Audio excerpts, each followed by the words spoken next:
2,000. Daddy, Worth of- 20 na lang, 20 na lang, 20 na lang. 2,000 worth of toys. Basta dapat So, sobrang hirap yan. No, simple lang siya. Sige, ano? 2,000, sure ka, Daddy? Yan. Sige, Daddy, ano? Kasama ka dapat sa top 3 sa grade 5. 1. Kasi ako. Plus may 2,000. Worth of toys. Bahala ka kung ano yung gusto mong toys. Hindi, ginawa ni Tita Mina mo na kasadaan kayo.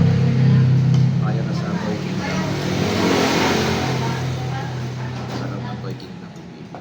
Bakit? Tangi. Ano ba? Ano ba? Ang goal ko dapat top, agad 3. Okay, second toy. Pero pagka 1, May nagkasundoan pa ang mag-ama. May naging deal pa. Bonus? Ano yung bonus? basta bonus toys. Yung bonus type. Pero Ako pag yun top, ang challenge siya. Ako. Top 3 dapat. so dapat gigilitan ko.